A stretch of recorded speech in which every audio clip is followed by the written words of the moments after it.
What if I told you peace doesn't always sound like silence? Strength doesn't always look like control, and miracles don't always come with a price tag? What if the thing cracking your life open right now isn't the storm itself, but the way you've been staring at it? In the next few minutes, you'll hear stories that seem ordinary at first: a painting on a wall, a mountain road, a quiet child, a stranger's kindness, a hospital room filled with beeping machines. Simple things, easy to overlook, but don't be fooled. These moments have turned lives around. They've pulled people back from the edge. They've made strong adults go silent and question everything they thought they knew. And if stories like these reach something deep inside you, I invite you to stay here with me. Consider subscribing to Grandma Inspires Us. And if this story speaks to your heart, please like the video and don't go anywhere just yet, because what happens next surprised everyone involved. Somewhere between fear and hope, between anger and peace, between giving up and trying one last time, there's a part of you that already understands. So don't rush, don't scroll, and don't brush this off as just another story. Because by the time this video ends, you may not see your life the same way again. People think peace looks pretty. Blue skies, soft rivers, mountains doing nothing, life behaving itself. That's exactly what the judges expected too. The announcement shook the art world like crazy. A legendary international art gallery declared a once-in-a-lifetime challenge: paint the true meaning of peace. Prize, $10 million. Not pocket change, life-changing money. Within weeks, paintings came flying in from everywhere: Paris, Tokyo, New York, small villages no one had ever heard of. Thousands of artists, thousands of dreams. Everyone thought their version of peace was the real one. After months of filtering, the judges shortlisted a handful of paintings and announced a public exhibition. Media houses swarmed the gallery, cameras everywhere. People packed in so tight you could barely breathe. And honestly, the paintings were insane. One canvas showed a river so clear you could almost drink from it. Snow-covered peaks in the back, sunrise spilling gold over everything. People stood there whispering, "This has to win."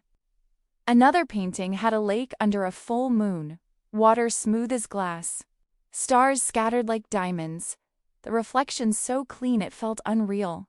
People just stood there, silent, phones forgotten. Another one showed endless green fields under cotton white clouds, the kind of view that makes your shoulders drop without you realizing it. Every painting screamed calm. Every painting looked like peace. Finally, the moment came. The judges stepped forward. One painting was hidden behind a thick black curtain. The crowd leaned in. Artists held their breath. This was it. The curtain dropped, and the room froze. No rivers, no blue skies, no gentle sunlight. Instead, pure chaos. Dark clouds crashing into each other, lightning tearing the sky apart, trees bent like they were about to snap, rain slashing the ground. The whole painting looked violent, loud, uncomfortable. People exchanged confused looks. Some laughed nervously. Some frowned. Some straight up got mad. Is this a joke? Did they mix up the paintings? This is peace?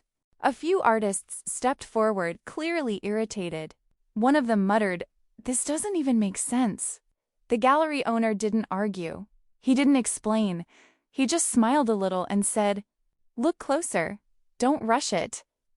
Reluctantly, people leaned in. That's when they saw it.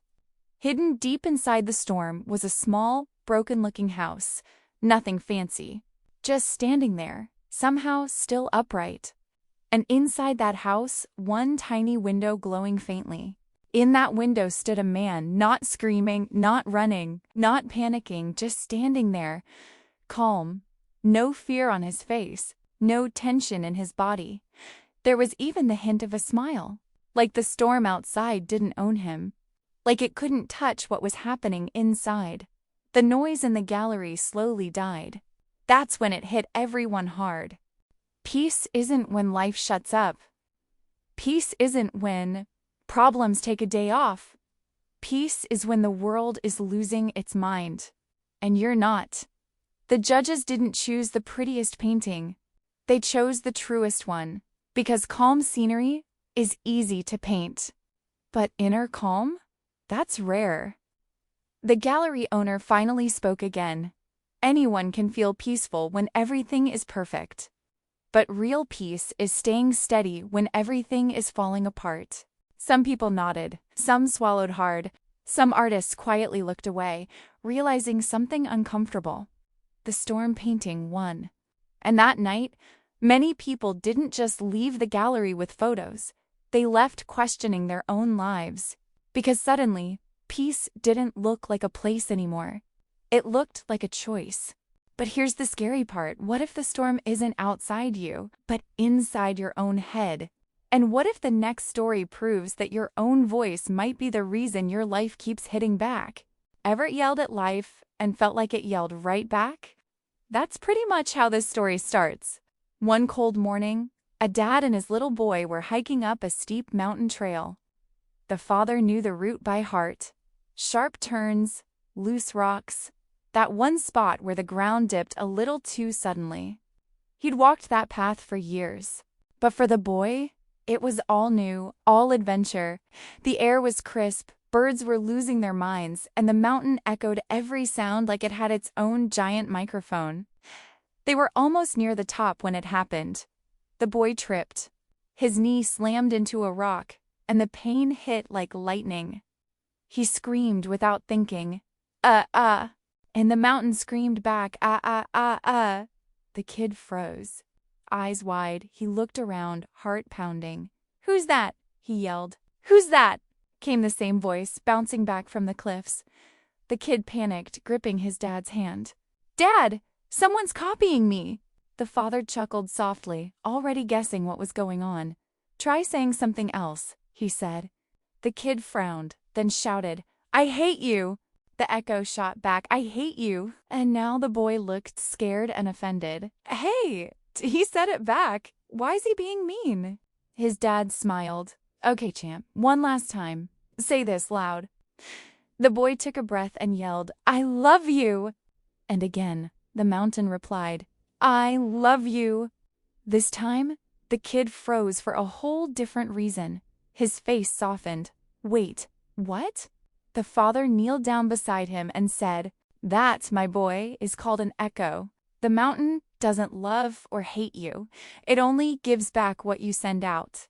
The boy blinked, still processing. His dad continued, "Life's the same. You throw anger at it, it bounces right back. You send kindness, that's what you get echoed to you. Your world's a mirror, buddy." The kid stayed quiet for a second, then grinned. "So, if I keep saying good stuff, life gets better?" "Exactly," his father said. "You're not hearing the world. You're hearing yourself." They reached the top soon after. The view was unreal. Valleys stretched out like a green ocean, clouds brushing their heads. The boy cupped his hands and yelled again, "I love my life." And for the first time ever, he didn't just hear the echo. He felt it. The words came back softer, warmer. "I love my life." And he couldn't stop smiling. That day, the mountain didn't just teach a kid about echoes. It taught him about energy. Every word we speak, every thought we throw out there, it circles back. So when you think life's being unfair, maybe it's just repeating what it's hearing from you. But not everyone learns that early. Some people grow up thinking the world owes them peace and lose it the second ego walks in. Because in the next story, a man walks into an ashram to test a saint and walks out realizing he's been fighting his own reflection all along. Power does funny things to people. Give someone a title, a convoy, a few yes men around them, and suddenly they forget how silence works. This story is about one such man, a big-time political leader, the kind who walks into rooms and expects people to stand up without being asked. The kind who's used to folded hands, bowed heads, and fake smiles. One day, curiosity hit him. He'd been hearing whispers about a saint living quietly in a tiny ashram on the edge of town. No stage, no microphones, no followers screaming slogans. Yet somehow, people said one conversation with this man could flip your whole mindset. The leader smirked. Let's see what the hype is about. So he went security guards, cars, attitude included. The ashram was underwhelming. One small room, a worn-out mat, a few people sitting cross-legged on the floor. And at the front, the saint's simple clothes, calm eyes, answering someone's question like time didn't exist. The leader walked in, waiting. No one stood up, no gasps, no greetings, no folded hands. Even worse, the saint didn't even look at him. That's when the ego started itching. The leader cleared his throat, loudly. Still nothing. He finally snapped, cutting the saint mid-sentence. I want to say something. The saint turned calmly and replied, Give me a moment. I'll finish answering him, then we'll talk. That was it. The leader's face turned red. His voice dropped all politeness. Do you even know who I am? The saint nodded slightly. It doesn't matter who you are. If you want an answer, you'll have to wait like everyone else. Oof. The room went silent. The leader exploded. He insulted the saint, called him fake, called him a fraud, accused him of fooling innocent people, threatened to expose him publicly. Words flying like punches. And through it all, the saint just sat there, calm, unbothered, almost amused. When the leader finally ran out of breath, the saint spoke softly. I don't feel hurt. I don't feel angry. Whatever you said belongs to you, not me. That line hit harder than any insult. The leader scoffed and stormed out, but something weird happened on the way home. He felt light, not victorious, not angry, just strangely peaceful. That night, he went to see his father, an old man who had lived quietly, served people his whole life, and never chased applause. The leader told him everything, every insult, every word. His father listened carefully, then smiled. Did the saint praise you? He asked. No. Did he insult you back? No. Then why are you smiling while telling me this? The leader paused. That's when his father said, Because he showed you something powerful. He showed you that the world treats you the way you see yourself. You went there looking for dominance. He gave you reflection. He continued, There's an old saying, as the vision, so the world. Change how you look at things and things change. The leader sat quietly for a long time. For the first time, he realized something uncomfortable. The saint didn't disrespect him. The saint didn't fear him either. And that shook him. Because when ego isn't fed, it starts dying. Some people walk into silence and hear insults. Others walk into the same silence and hear truth. It all depends on what noise you carry inside. But here's the twist. What if the real enemy isn't ego, but anger you can't control? And what if one small habit can silently destroy relationships forever? Failure hits different when you gave it everything. This girl did late nights, early mornings, notes filled with highlights, coffee replacing sleep. She was chasing an entrance exam that felt like her one-way ticket out of mediocrity. When the results came out, her name wasn't there, not even close. At first, she laughed it off like it didn't matter. Then came silence. Then came the breakdown. She stopped talking, stopped trying, stopped believing. Her room became darker. Her phone stayed face down. Her mind kept looping the same line. I'm just not good enough. Her father noticed. Parents always do.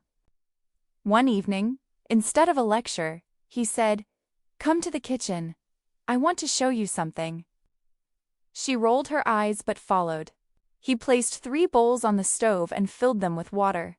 In one bowl, he dropped potatoes. In the second, eggs.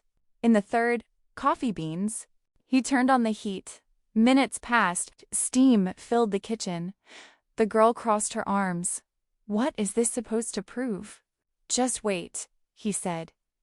After a while, he turned the stove off. First, he took out the potatoes and placed them on a plate. Touch them. She pressed one gently. It collapsed, soft, weak.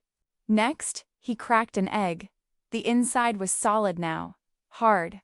Then he poured the coffee into a cup. The water was dark, rich, fragrant. Her father finally spoke. Same boiling water, same heat, same pressure. He pointed to the potato. It started strong, but pressure broke it. He pointed to the egg. It started fragile, but pressure made it tougher. Then he lifted the coffee cup. This one didn't just survive the heat, it changed the water itself. The girl stared at the cup, something shifting behind her eyes. He continued. Life's gonna boil you, no warning, no mercy. Exams, heartbreak, rejection, same heat for everyone. He looked at her gently. The question isn't what happened to you. It's what you become because of it. She stayed quiet. That night, she didn't magically feel confident, but she felt awake. The next morning, she rewrote her plan. Not from panic, but from clarity. Different path, different timeline. Same hunger. She didn't become fearless overnight, but she stopped being frozen because failure didn't define her. Her response did. Some people melt under pressure, some get harder but colder, and some, they transform the whole situation. But pressure isn't always loud. Sometimes fear whispers, especially in the dark. What happens when your mind becomes your biggest enemy, and courage is the only weapon you have? Fear is weird. It doesn't always scream. Sometimes, it just sits quietly in your head, growing. Two friends were returning to their village after finishing some work in the city. To reach home, they had to pass through a dense forest, thick trees, narrow paths, the kind of place where daylight disappears way too fast. They misjudged time. By the time they realized it, the sun was gone. Night dropped like a curtain. No signal, no lights, just wind and silence. Up ahead, they spotted a cave half covered by trees. The Siladu for the night, one of them said. They gathered some dry wood, lit a small fire, and sat down. The flames flickered, throwing long shadows on the cave walls. That's when the problem started. One of the friends had grown up on ghost stories. Every scary tale you can imagine, he'd heard it. And now, in the dark, those stories weren't just memories. They felt real. The crackling fire started sounding like footsteps. The wind felt like whispers. Every shadow looked like it was moving. "Bro, do you feel that?" he whispered. "Feel what?" the other friend replied, calm as ever. "I swear something's watching us." His friend laughed softly. "Man, your mind's messing with you. Eat something and sleep. Easy to say." He lay down, eyes shut, heart racing. Sleep came, but it wasn't peaceful. In his dream, a dark shape formed at the cave entrance. No face, just a tall shadow. Slowly, it moved closer, closer. His breath got stuck, his body froze. Then he saw it, a hand, long fingers, sharp nails. The shadow reached for his throat. He woke up screaming, drenched in sweat. His friend sat up instantly. "What happened?" "I saw it. I swear it was real." His friend looked at him for a moment, then said quietly, "Listen carefully. If it comes back, don't run. Don't scream. Face it." "What?" "Fear grows when you feed it. Next time you see it, say this: 'I'm not scared of you. Come closer if you dare.'" The idea sounded insane. But fear had already driven him insane anyway. He lay back down. Minutes later, the dream returned. Same cave, same shadow, same slow steps. His chest tightened, but this time he remembered the words. His voice shook, but he forced it out. "I'm not scared of you. Come closer." The shadow paused. He said it again, louder. "I'm not scared of you." Something strange happened. the shadow stopped growing. It started shrinking. The closer it tried to come, the smaller it got until it looked less like a monster and more like smoke. He shouted one last time, "I'm not scared," and just like that, it vanished. He woke up, breathing hard but alive, calm. Morning came. Sunlight filled the cave like nothing bad had ever happened. He looked at his friend and said quietly, "You were right. It was never real." His friend nodded. Fear never is until you give it power. Fear doesn't disappear when you avoid it. It disappears when you stare it down. The moment you stop running, fear starts running. But fear isn't the only thing that traps people. Sometimes it's habits. Sometimes it's rules no one remembers creating. And sometimes it's a system where nobody questions anything. Most people think they make their own choices. Truth is, half the time, they're just copying fear that isn't even theirs. This story proves it. A group of scientists once ran a strange experiment. Simple setup, but the result? Mind-blowing. They placed 5 monkeys inside a large cage. In the center stood a ladder. At the top of that ladder, a bunch of bananas. Fresh, tempting, impossible to ignore. Naturally, one monkey made a move. The moment it touched the ladder boom, ice-cold water blasted down on all 5 monkeys. Painful, shocking, confusing. The monkey jumped down instantly. The water stopped. A few minutes later, another monkey tried. Same thing. Cold water, screaming, panic. After a few rounds, the monkeys learned fast. Bananas equals suffering. Now here's where it gets interesting. After a while, no water was needed. The moment any monkey even looked at the ladder, the others attacked it, pulling it down, slapping it, stopping it at all costs. Why? Because that's how it's always been. Then the scientists replaced one monkey with a new one. The new monkey walked in, saw bananas, and thought, "Free food." It stepped toward the ladder. Before it could even climb, the other 4 jumped on it like security guards. The new monkey was confused. No water came. Still, it learned the lesson. Don't climb. Slowly, one by one, all the original monkeys were replaced. Eventually, all 5 monkeys inside the cage had never experienced the cold water. Yet, not a single one dared climb the ladder. If one tried, the others stopped it immediately. Not because they knew why, but because that's the rule. And that's where this story stops being about monkeys. Because humans do the same thing. Rules passed down with no explanation. Traditions followed without question. Careers chosen because that's what people do. Fear accepted because that's how life is. No one remembers the cold water, but everyone remembers the punishment. So they stay in the cage, they stay hungry, and they protect the ladder they're scared of. Think about it. How many times have you stopped yourself because of a warning from someone who never even tried? How many dreams did you abandon because someone else got scared once? The bananas are still there. The water isn't. But the fear? That got inherited. Most limits don't come from life. They come from unchallenged stories. But what if fear isn't taught? What if it's created by desire itself? What happens when a man keeps wishing for more power and ends up realizing he already had it all? Wanting more isn't wrong, but wanting more without knowing why? That's where the trouble starts. This is the story of a man who thought power would finally make him feel complete. He worked as a stone cutter in a small village. From sunrise to sunset, he broke rocks under the open sky.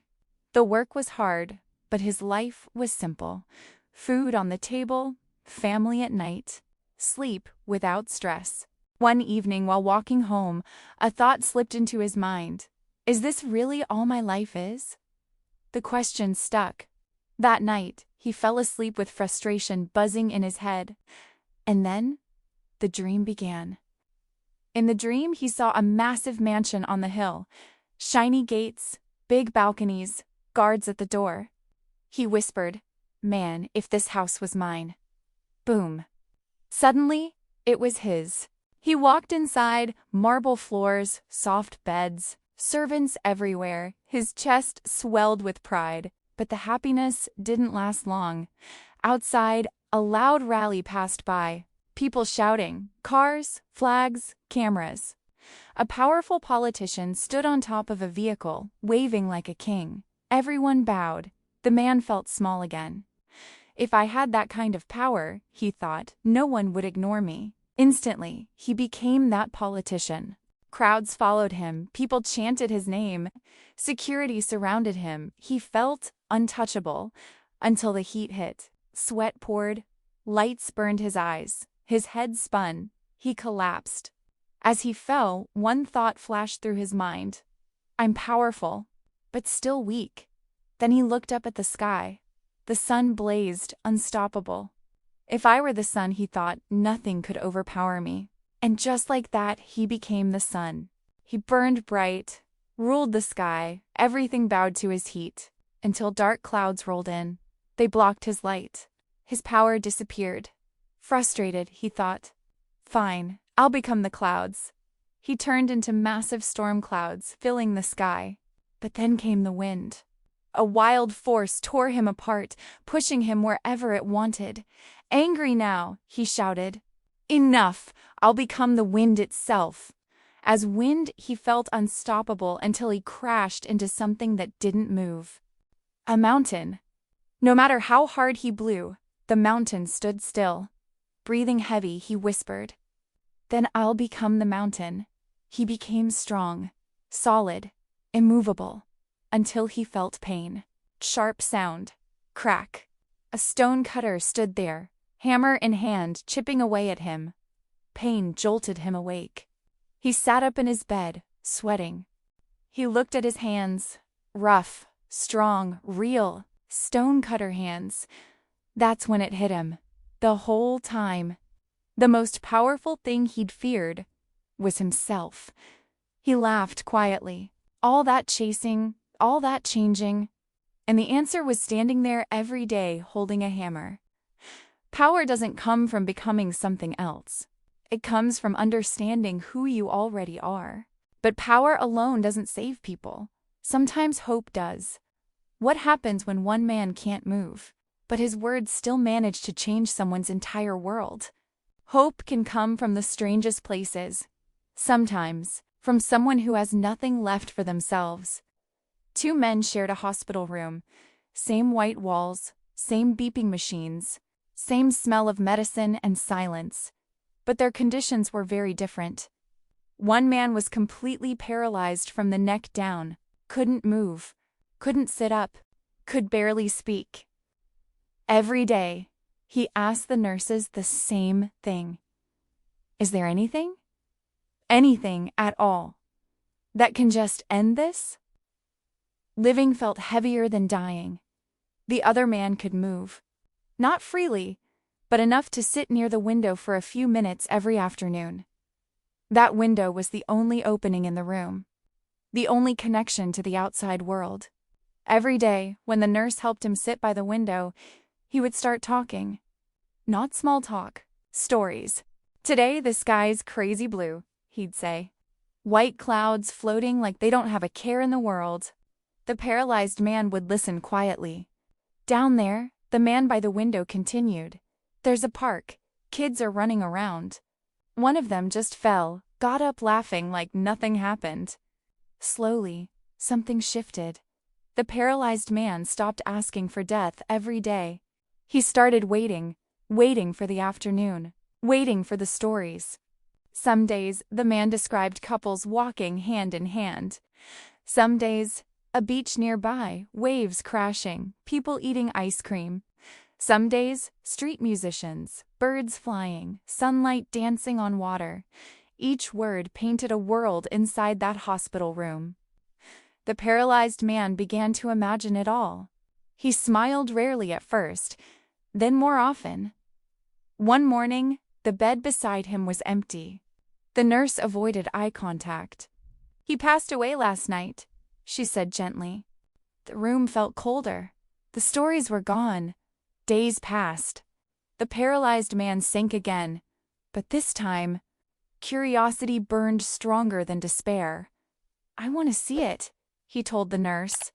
Just once. With effort, pain, and pure will, he dragged himself to the window. He looked out and froze.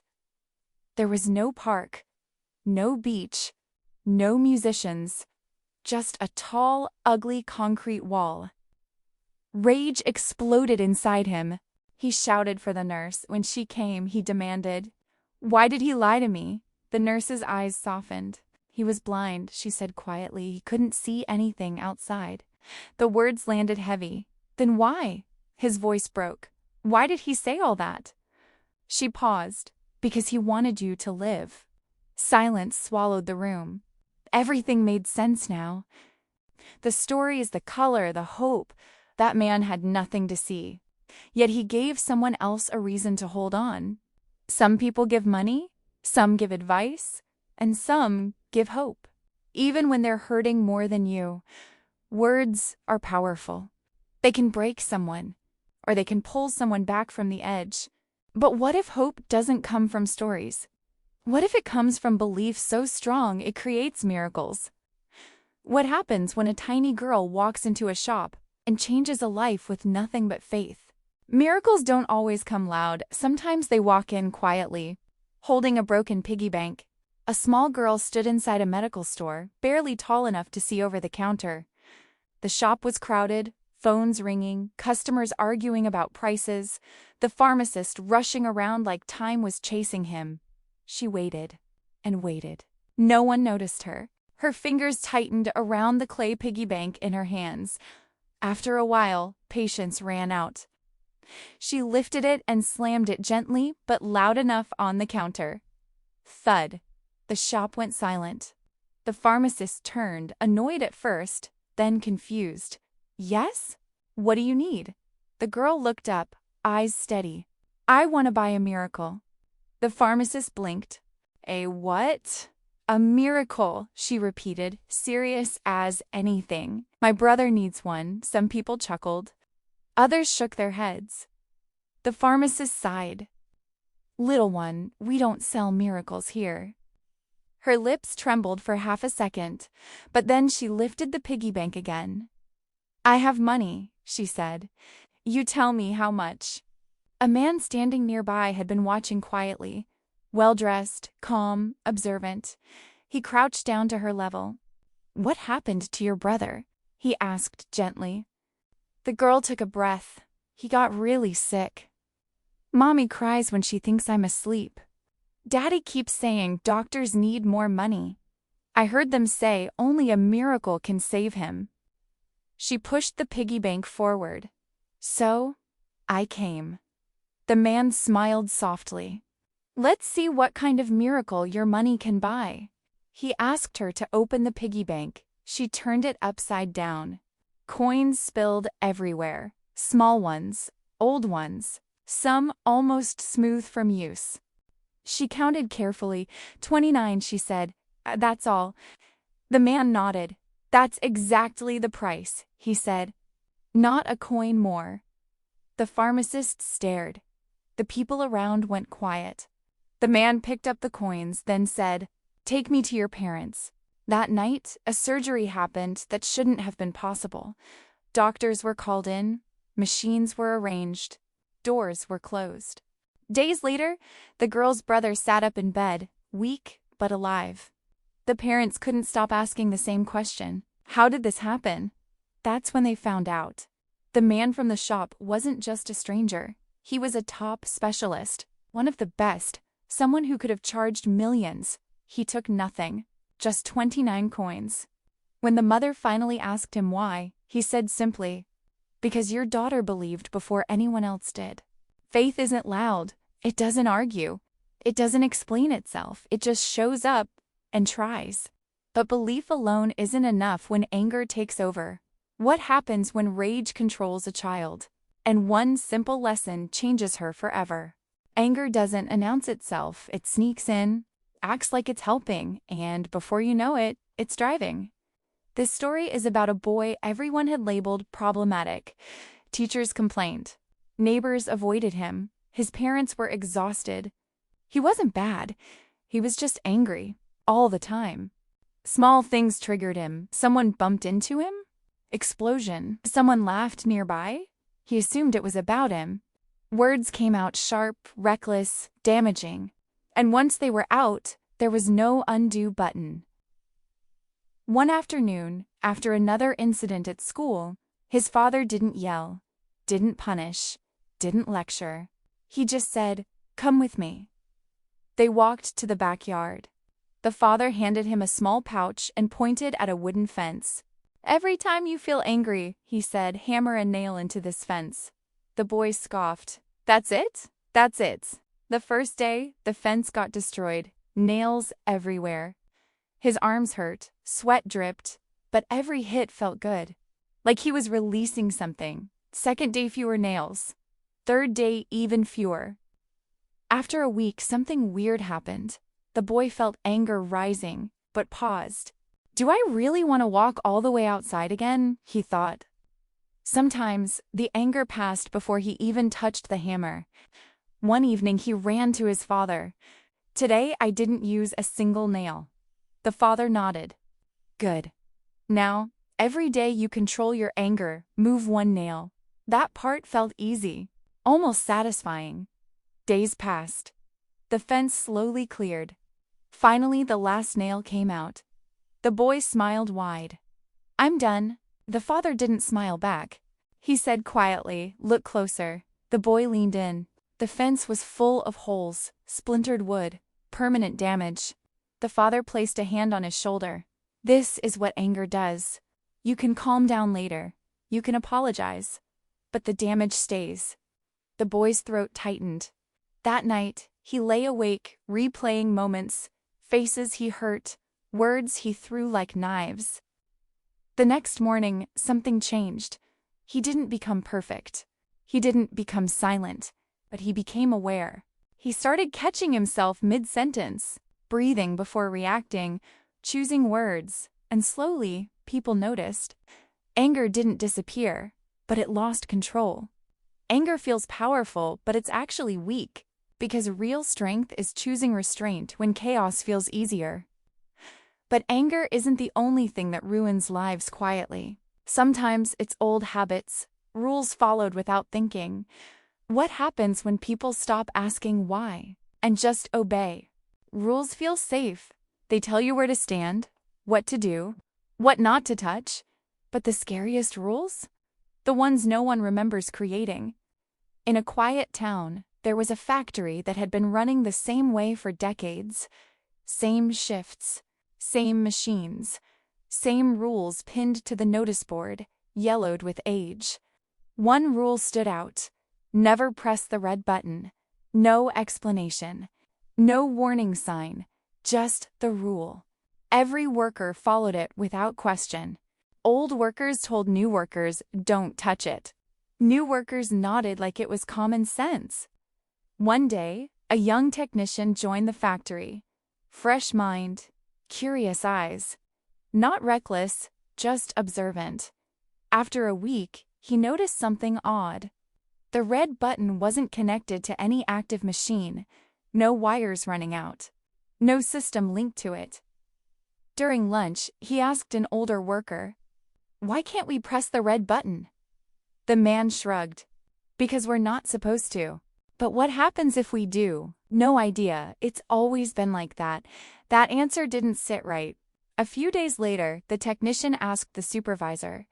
The supervisor frowned. That rule came from management years ago. Just follow it. Still no answer. Late one evening, the technician stayed back. The factory was quiet, machines asleep. The red button sat there glowing under a flickering light. His heart pounded. What if this rule doesn't matter anymore? He thought.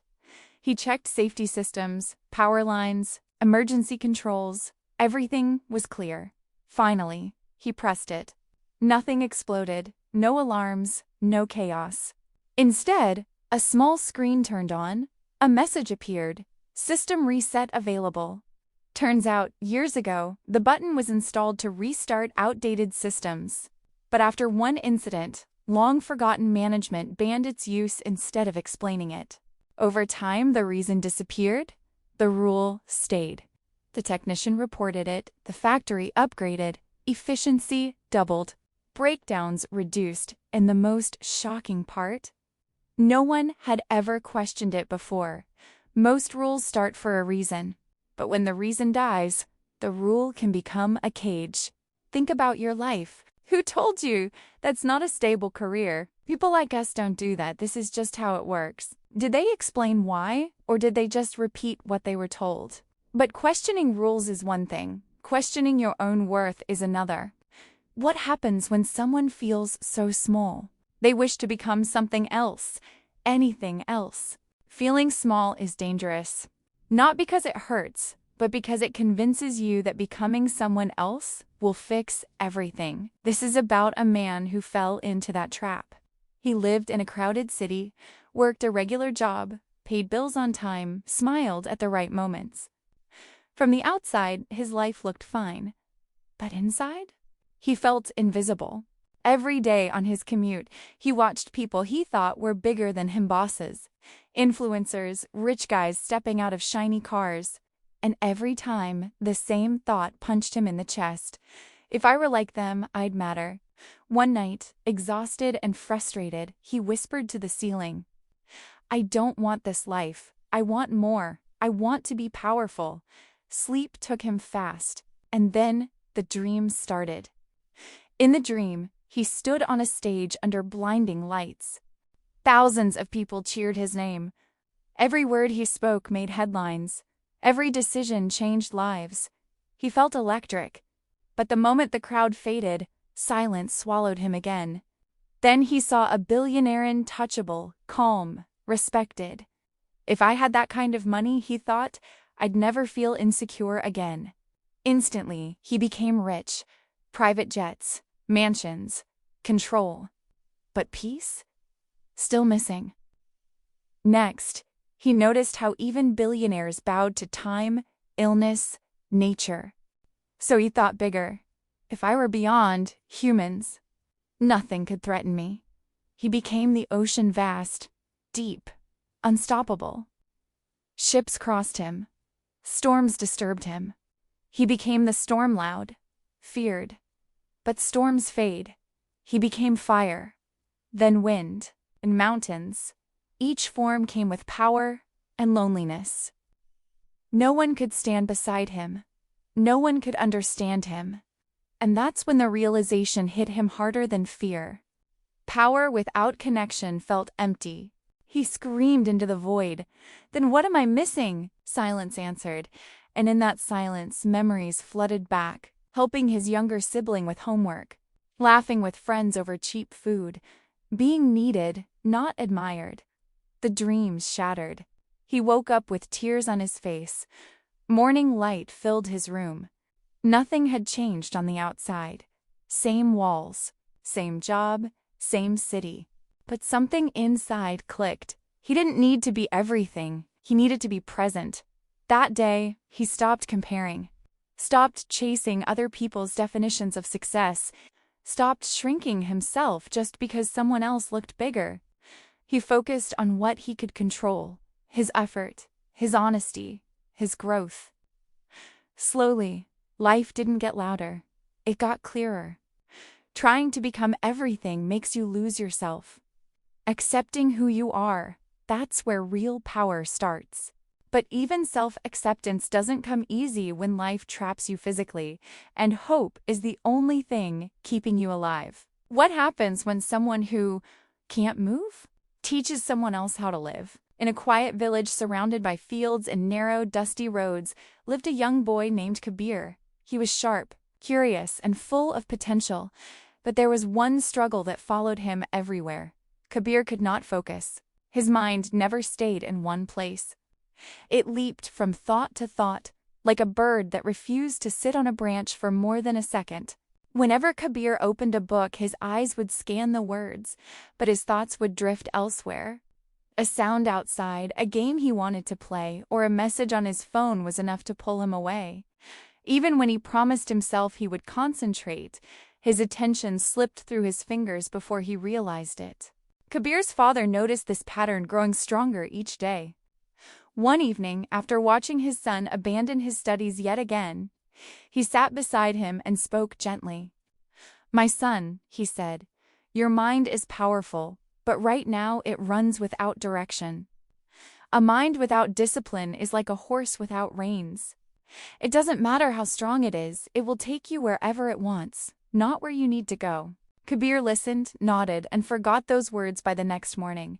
Not long after, a respected teacher known as Guruji arrived in the village. He was known for guiding young people, not through punishment, but through understanding. Seeing this as a chance, Kabir's father took him to meet the old teacher and explained his concern. Guruji looked at Kabir with calm eyes and smiled. Without saying much, he handed the boy a small glass filled to the brim with water. "Walk around my garden," Guruji said, "and return without spilling even a single drop." Kabir was confused. It sounded too easy. But as he began walking, the world around him grew loud. Birds fluttered overhead, leaves crunched underfoot. Other children laughed nearby. Each time Kabir glanced away, water sloshed over the edge. By the time he returned, the glass was barely half full. Guruji asked softly, "What happened?" Kabir lowered his head. "I kept getting distracted." Guruji nodded. "This glass is your purpose. The water is your attention. And the world around you will never stop making noise. If your mind keeps chasing every sound, every movement, you will lose what matters most slowly, without noticing." That moment stayed with Kabir. From the next day, he decided to change, but not all at once.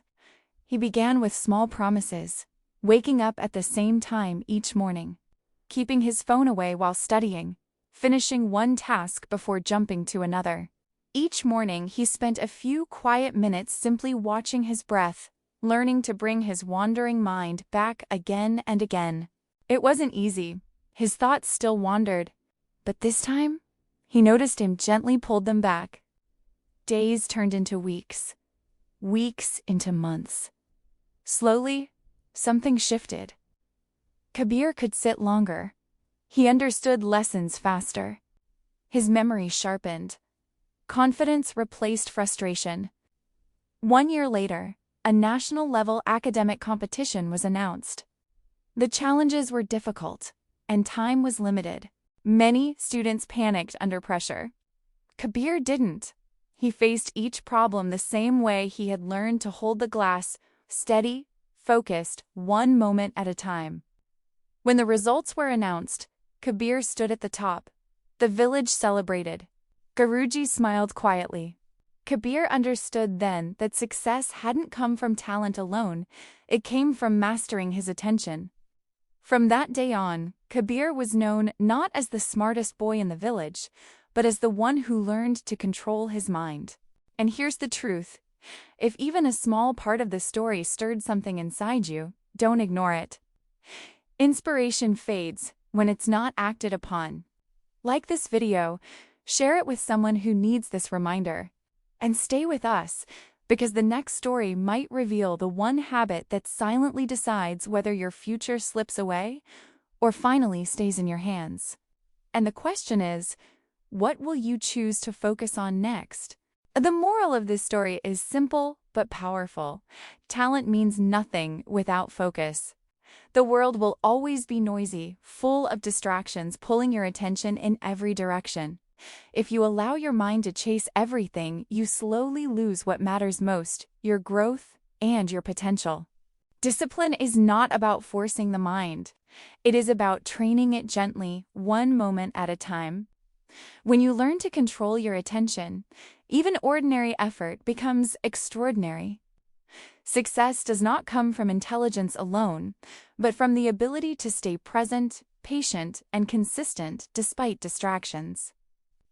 In the end, the mind you master becomes the path that carries you forward. In a forgotten corner of a small village lived a boy named James. Poverty followed him like a shadow. His clothes were worn thin, his school bag stitched more times than he could count, and many evenings he slept with an empty stomach. While other children worried about games and toys, James worried about tomorrow's meal. Yet inside him lived something far richer than his surroundings, a dream that refused to die. James dreamed of a life beyond survival. He wanted to rise, not just for himself, but for his parents who had given everything and received so little. Whenever he spoke about his dreams, laughter answered him. Villagers shook their heads and said, "Dreams don't fill empty pockets. First earn bread, then think about the future." Their words cut deep, but James held on to a quiet belief. His circumstances were temporary, but his determination did not have to be. One evening, weighed down by doubt, James sat beside a slow-moving river, watching the water carry fallen leaves away. An elderly man approached him, a teacher known by everyone as Guruji. Sensing the heaviness in the boy's heart, Guruji asked gently, "Why does a young face carry such an old burden?" James spoke honestly. "People say my dreams are too big for someone who has nothing." Guruji listened and then took out a small, dusty mirror from his bag and placed it in James's hands. "Tell me what you see." "My reflection," James replied. "Look again," Guruji said softly. "Do you see the tiredness, the hunger, the pain?" James nodded. "Now look beyond it," Guruji continued. "What do you see hiding behind all that?" James stared longer. This time, he noticed something else, an unspoken strength in his eyes. A fire that had survived rejection, hunger, and fear. Guruji smiled. "That fire is belief. Most people let the world blow it out. If you guard it with discipline and feed it with effort, it will guide you even when the road is dark." Before leaving, Guruji added one last thought. "People will try to dirty this mirror with doubt. Clean it every day with action. Let your work remind you who you truly are." Those words became James's anchor. From the next morning, James changed, not dramatically, but steadily. He read whatever books he could borrow. He practiced writing, learning, and problem-solving. He stopped dreaming only of passing exams and began dreaming of creating opportunities. Life did not become easier. His mother's health worsened, medicines were expensive, and his father returned home each evening exhausted from farming with little reward. James refused to surrender. He attended school in the mornings. In the evenings, he washed cups at a small tea stall. On weekends, he assisted a mechanic, learning how things worked. At night, under a flickering light, he studied while the village slept. Sleep, comfort, and sometimes food were sacrifices he made willingly. Every night, he imagined that mirror, clean, clear, unbroken. Years passed quietly. With the skills he had learned, James began repairing mobile phones from a small wooden table. He saved every coin. Slowly, that table became a tiny shop. The shop became 2, then 3. Eventually, James launched his own line of affordable mobile accessories. He treated customers with honesty and reinvested everything he earned. The same voices that once mocked him now spoke his name with respect. His mother received proper treatment. His father no longer worked the fields under the burning sun. One day, Guruji returned. Seeing James's journey, he said, "The world teaches the poor to think small. But those who dare to think beyond survival rewrite their destiny. Wealth does not begin in the pocket, it begins in the mind. If this story awakened even a small spark inside you, don't let it fade. Sparks grow into fires only when fed with action. Stay with us, because the next story may reveal the one decision that separates those who only dream from those who quietly change their lives forever." The moral of this story is clear and timeless. Poverty does not decide destiny. Mindset does. Circumstances may limit resources, but they do not limit vision. When belief is protected, disciplined, and turned into daily action, even the harshest beginnings can lead to extraordinary outcomes.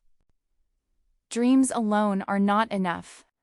It is consistent effort, learning, and sacrifice that clean the mirror of self-doubt and reveal true potential. Those who refuse to think small, even when the world expects them to, slowly rewrite their future. In the end, real wealth is born in the mind long before it appears in the pocket. In a quiet village surrounded by fields and narrow roads lived a young man named Arav. From the outside, his life looked ordinary, but inside his mind lived entire worlds. Stories, characters, emotions, and ideas crowded his thoughts every day. Arav dreamed of becoming a great writer, someone whose words could move people, change minds, and leave a mark long after he was gone. But there was one habit that silently held him back. Arav never stayed consistent. Some mornings, he would wake up inspired and write pages with passion. By nightfall, he felt proud. But the next day, the excitement faded. The pages remained unfinished. Journals were started and abandoned. Story ideas piled up, half-formed and forgotten. Weeks passed, then months, and although Arav's dream remained alive, his actions were scattered, like stones laid on a path that never quite connected. One evening, heavy with frustration and disappointment in himself, Arav walked to the riverside. The flowing water calmed him, but something else caught his attention. An elderly man was sitting near the bank, patiently carving patterns into a large stone using nothing more than a small, worn chisel. The tool looked weak. The stone looked unbreakable. Arav couldn't understand it. Curious, he approached the man and asked, "How long have you been working on this rock?" The old man smiled without stopping his work. "1 hour every day," he said calmly, "for nearly 2 years." Arav was stunned. 2 years? With such a small tool? Didn't you ever feel tired? Didn't you ever feel like giving up? The old man finally looked up. His eyes were gentle, but certain. "Son," he said, "this chisel alone has no power. But what gives it strength is my return to it every day. The stone doesn't change with one strike. It changes because I keep coming back." He tapped the rock lightly and added, "It is not intensity once in a while that shapes life.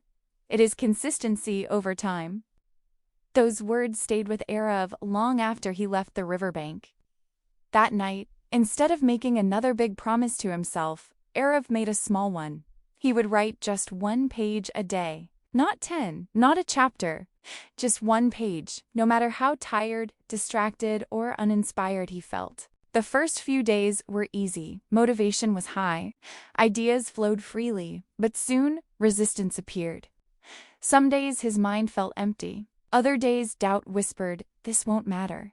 But each time he felt like stopping, Arav remembered the chisel and the stone. 1 page, every day. Even when the words felt weak, he wrote.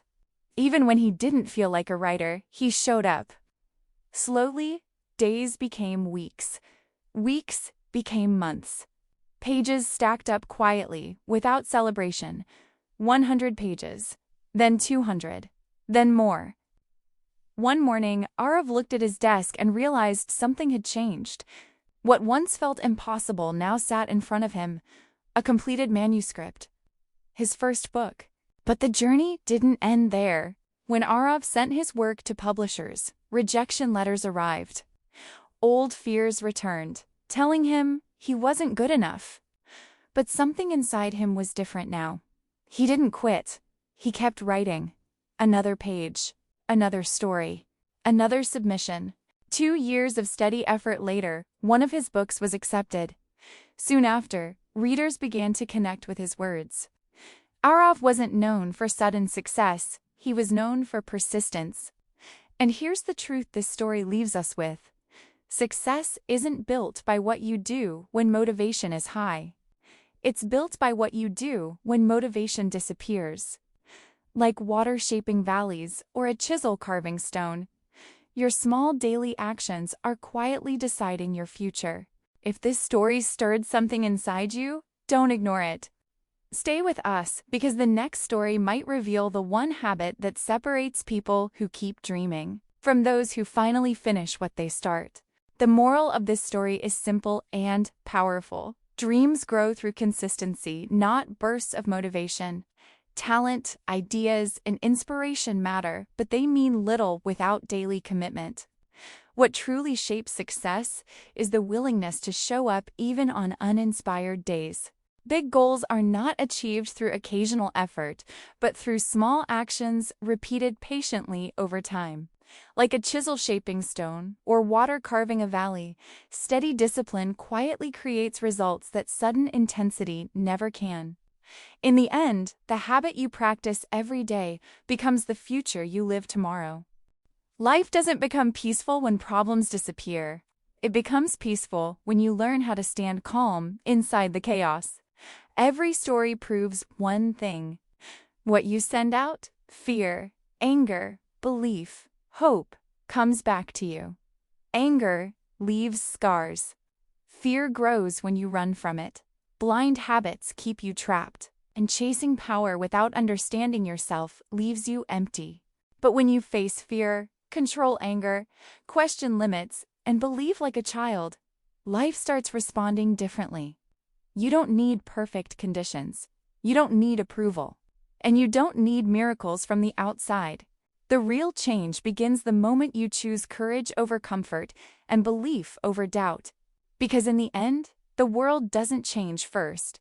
You do. If these stories made you pause, if even one moment felt personal, then this video wasn't just content, it was a reminder. A reminder that life doesn't break us with one big moment, but slowly. When we stop believing, stop trying, and stop questioning. Every story you heard today points to the same truth. You're stronger than the situation you're stuck in. So before you scroll away, ask yourself one thing. What's one fear you've been avoiding? What's one belief you've been holding back? And what's one small step you can take today? If this video gave you even 1% clarity, hit the like button. It helps this message reach someone who needs it. Subscribe for more real-life stories that don't just entertain, but actually stay with you. And drop a comment below. Which story hit you the hardest and why? Because sometimes your comment becomes someone else's hope. Stay strong, stay curious, and remember, your story isn't over yet.